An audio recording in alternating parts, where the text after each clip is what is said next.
ఆయన స్వరం ఒక అద్భుతం, ఆయన గానం ఒక సంచలనం. పాటల రూపంలో ప్రాణం పోసి గొంతులోనే గంధం అలుముకున్న గాన గంధర్వుడు యోడెల్లింగ్ రారాజు కిషోర్ కుమార్. విషాద గీతాలైన, ఉత్సాహభరితమైన రొమాంటిక్ పాటలైన, జోకులతో కూడిన హాస్య పాటలైన ఒకేలా పాడగల అరుదైన ప్రతిభ ఆయనది.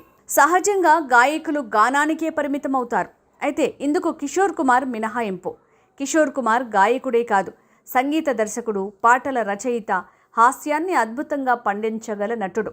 ఒక్క మాటలో చెప్పాలంటే సినీ రంగంలో ఆల్రౌండర్ వంటివాడు. పడోసన్ సినిమాలో కిషోర్ కుమార్ పండించిన హాస్యాన్ని ఎవ్వరూ మర్చిపోలేరు. అయితే గాయకుడిగా ఆయన ఎక్కువగా పాపులర్ అయ్యారు. హిందీ సినిమా రంగంలో సింగర్గా ఓ వెలుగు వెలిగారు కిషోర్ కుమార్. సహజంగా సినీ రంగంలో హీరోలకు అభిమానులు ఉంటారు. అయితే కిషోర్ కుమార్కి కూడా పెద్ద సంఖ్యలో అభిమానులు ఉండటం విశేషం. భారతీయ సినీ రంగంపై కిషోర్ కుమార్ చెరగని ముద్ర వేశారు. కిషోర్ కేవలం హిందీ సినిమా రంగానికే పరిమితం కాలేదు. దాదాపు అన్ని భారతీయ భాషల్లో ఆయన పాటలు పాడారు. సంగీత ప్రియులను రంజింపజేశారు. అయితే ఎక్కువగా బెంగాలీ, మరాఠీ, అస్సామీ, గుజరాతీ, కన్నడ, భోజ్పురి, మలయాళం భాషల్లో కిషోర్ కుమార్ పాటలు పాడారు. కిషోర్ కుమార్ 1929 ఆగస్టు 4న జన్మించారు. ఆయన అసలు పేరు అభాస్ కుమార్ గంగూలీ.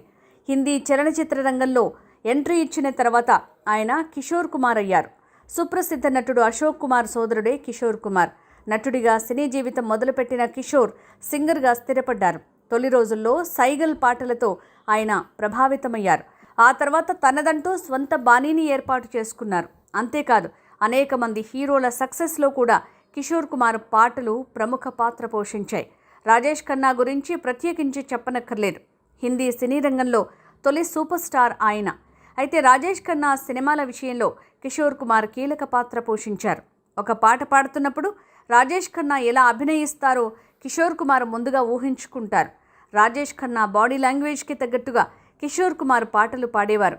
దీంతో థియేటర్లో సినిమా చూస్తున్న వారికి నిజంగా రాజేష్ ఖన్నానే పాడుతున్నారా అన్న ఫీలింగ్ కలిగేది.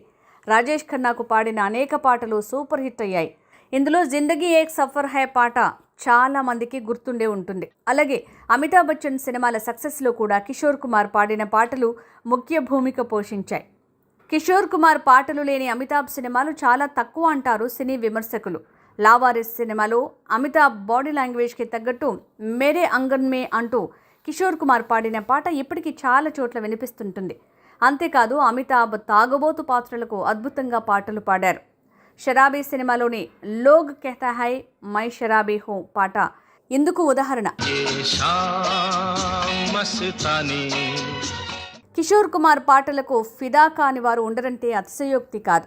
సినిమాల్లో హీరో ఎవరన్న విషయం పక్కన పెట్టి కేవలం కిషోర్ పాటలు వినడానికే థియేటర్లకు వెళ్లే సంగీత ప్రియులుండేవారు అప్పట్లో. కిషోర్ కుమార్కు లభించిన అవార్డులకు లెక్కే లేదు. మొత్తం 8 ఫిల్మ్ఫేర్ అవార్డులను ఆయన సొంతం చేసుకున్నారు. 1985లో లతా మంగేష్కర్ అవార్డుని మధ్యప్రదేశ్ ప్రభుత్వం కిషోర్ కుమార్కు ప్రదానం చేసింది.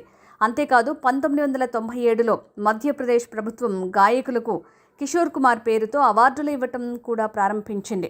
అయితే తనకు అవార్డుల కంటే సంగీత ప్రియుల ఆదరణే ముఖ్యమనేవారు ఆయన. కిషోర్ కుమార్కు విజయం అంత సులభంగా లభించలేదు. తొలి రోజుల్లో ఆయన అనేక ఒడిదొడుకులు ఎదుర్కొన్నారు. సినీ రంగంలోకి వచ్చిన కొత్తలో ఆయన సినిమాల్లో చిన్న చిన్న పాత్రలు కూడా వేశారు. అయితే జిద్ది సినిమాలో హీరో దేవానంద్కు పాడిన పాటలు మది దోచుకున్నాయి. ఆ తర్వాత 1950లో విడుదలైన ప్యార్ సినిమాలో పాడిన పాటలు విజయవంతమయ్యాయి. ఆ తర్వాత నౌజవాన్, బాజీ బహార్ చిత్రాల్లో నేపథ్య గీతాలు ఆయనను గాయకుడిగా స్థిరపరిచాయి. కిషోర్ కుమార్ వచ్చే నాటికే రఫీ, మన్నాడే వంటి ఉద్దండులు హిందీ సినీ రంగంలో జైత్రయాత్ర కొనసాగిస్తున్నారు. అయినప్పటికీ కిషోర్ కుమార్ తన పాటలతో ఒక ప్రత్యేక గుర్తింపు తెచ్చుకున్నారు. తన గీతాలకు కాస్తంత చిలిపితనం జోడించి హిందీ చిత్ర సంగీతంపై తనదైన ముద్ర వేశారు ఆయన. అద్భుతమైన తన పాటలతో అందరినీ సంతోషపెట్టిన కిషోర్ కుమార్ జీవితంలో విషాదం లేకపోలేదు. అయితే ఊపిరి పీల్చినంతకాలము దర్జాగా నవ్వుతూ నవ్విస్తూ ఆయన కాలం గడిపారు. మధుబాలను దృష్టిలో ఉంచుకునే రాత్ కలీ ఏక్ ఖాబ్ మే ఆయి ఔర్ గలే కా హార్ హుయి అని కిషోర్ ఆలపించాడు. జీవితంలో అనేక సందర్భాల్లో తీవ్ర మనస్తాపానికి, పలువురి విమర్శలకు, ఎన్నో రకాల చికాకులకు ఆయన గురయ్యారు. అయితే ఏనాడు తన మనోనిబ్బరాన్ని, ఆత్మస్థైర్యాన్ని మాత్రం చెక్కు చెదరనివ్వలేదు. వ్యక్తిగా కూడా కిషోర్ చాలా ఉన్నతుడు. సినిమాల్లో అలాగే స్టేజ్ మీద కానీ గంతులు వేస్తూ మేనరిజంలను అభినయిస్తూ ప్రజలను కడుపుబ్బ నవ్వించిన కిషోర్ది నిజానికి చాలా గంభీర స్వభావం. సినీ ప్రపంచ హంగామాలకు, ఆడంబర విన్యాసాలకు, పార్టీలకు చాలా దూరంగా ఉండేవారు. ఆనందమైన, దుఃఖమైన తనలోనే ఇముడ్చుకుని వ్యక్తిగత జీవిత వైఫల్యాలను తన వరకే పరిమితం చేసుకున్న మహోన్నత వ్యక్తి కిషోర్. కిషోర్ జీవితంలో ఒక గొప్ప ఫిలాసఫీ ఉంది. ప్రజలు తమ బాధల్ని, చికాకులను మర్చిపోవటానికి నా సినిమాలు చూస్తారు, నా పాటలు వింటారు. ప్రతి మనిషికి బాధలు ఉంటాయి. అయితే కళాకారుడు వాటన్నింటికీ అతీతుడు కావాలి. తనను అభిమానించే ప్రజల్ని ఎల్లప్పుడూ నవ్వించాలి, ఆహ్లాదం కల్పించాలి, ఆనంద డోలికల్లో ఓలలాడించాలి.